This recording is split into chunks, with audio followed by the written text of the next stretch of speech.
Welcome back to the podcast. Thanks for joining me. I'm your host, Christopher Gajewski. Let's unmask mental illness.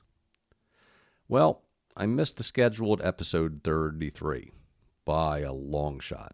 About a month? Which is telling me something. I know I was saying in the last episode that I wanted and needed to continue to do the podcast, and I do want to, but it's time to pause for a while. I know, I was just saying. But as a friend mentioned, sometimes you need to unplug from things to concentrate on other things. This is something that I really enjoy, but I need to unplug for a while to plug back into life, a healthy life. Getting off this damn roller coaster is proving to be more difficult than I thought. Before getting into this final episode for a while, the important stuff.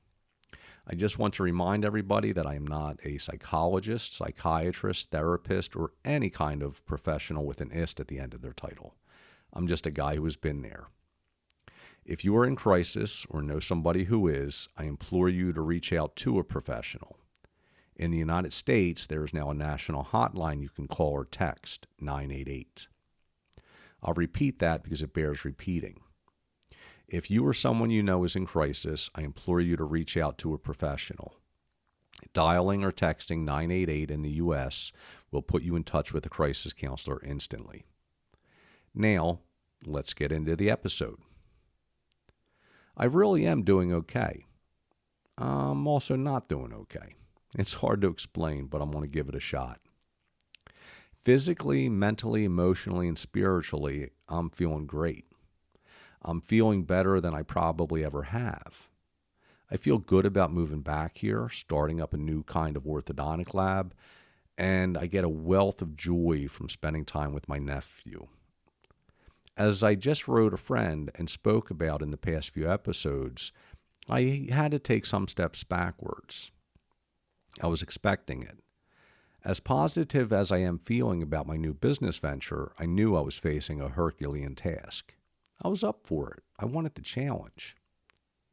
Everyone says that startups do not make money in the first year, maybe in the first 2. I knew I could do it in 6 months, maybe even 4. I had to do it in 4 to 6 months. To get there, I need to dive into workaholism, as a therapist put it. I love that word. I dove in, played in the waves, got swept out by the undertow, and laughed the entire time. I'm back on the beach now, staring at the roller coaster. Beach to a roller coaster? Like I said, I'm trying to explain this. I am not doing okay because of the overpowering shadow of that roller coaster, the pull to jump back on. I want to jump back on, need to.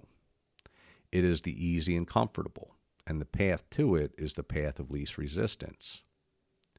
I know if I just allow myself, I'll be swept up onto it, enjoying every second of the movement.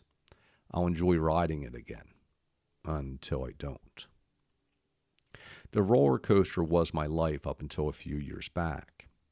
You should be able to talk to anyone in a 12-step program, and they'll be able to explain the roller coaster to you. I've spoken about it before.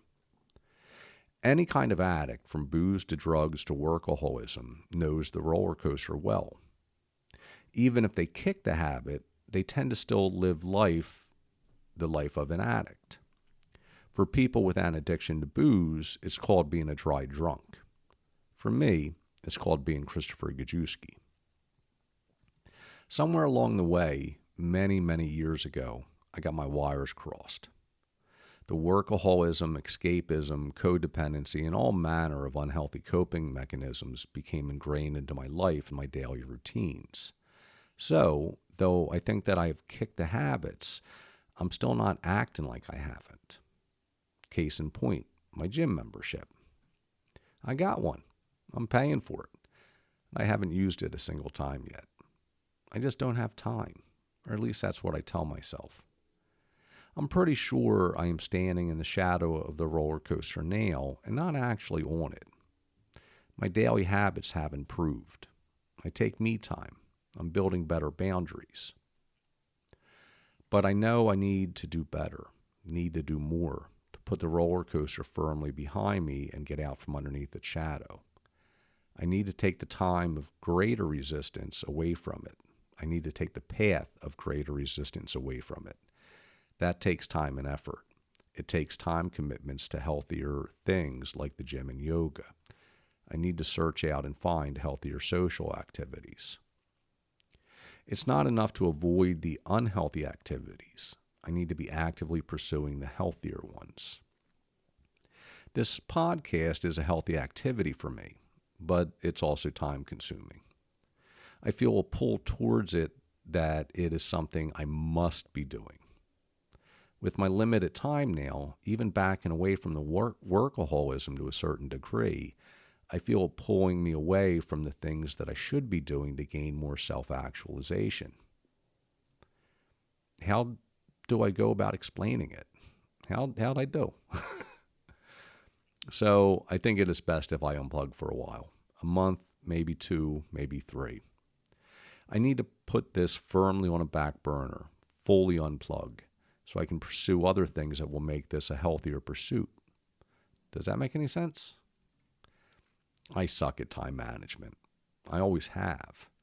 Because of it and everything else, even when I do have free time, I get stuck. I look and think through my to-do list and end up not doing anything.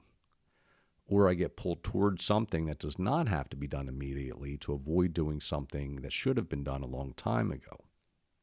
So, what will I be up to? When will the podcast be back? The second question is easier to answer. The podcast will be back when it is time to start doing it again. It will be back after I move away from the shadow of that roller coaster and can commit the time and resources to do it right.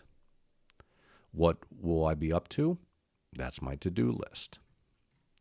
First, I am finishing my books. They've been on the back burner for too long.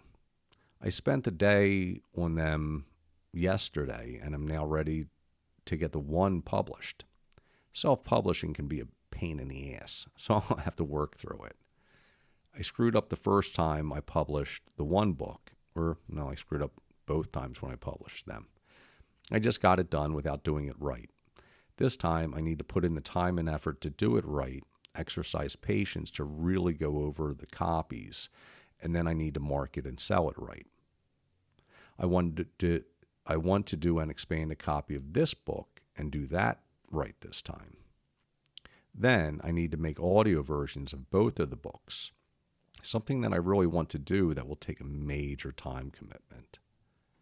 I want to practice what I've been preaching and get into the foundational stuff I talked about in the podcast, in the mental health triangle, the self-care. Did I mention I need to start going to the gym and yoga class? I want to catch a couple Phillies games. I need to go for a long drive to somewhere before work makes it impossible. I have all the pieces in place. Now I need to start putting them together. The demons aren't even outside of the apartment anymore. They got bored and wandered off. Maybe there's still 1 or 2 hanging around for the right opportunity. But I'm just sitting in my apartment that I feel safe in, on the floor, with all the puzzle pieces spread out before me. How do they fit together? Some pieces of the puzzle are still a mystery to me. They are there, but are they part of the old puzzle or the new one? I have some clicking and figuring to do. When I get the puzzle finished and framed and can comfortably fit this podcast back into it, I will. Until then, be kind to each other. More importantly, be kind to yourself. Be merciful to yourself. Aloha.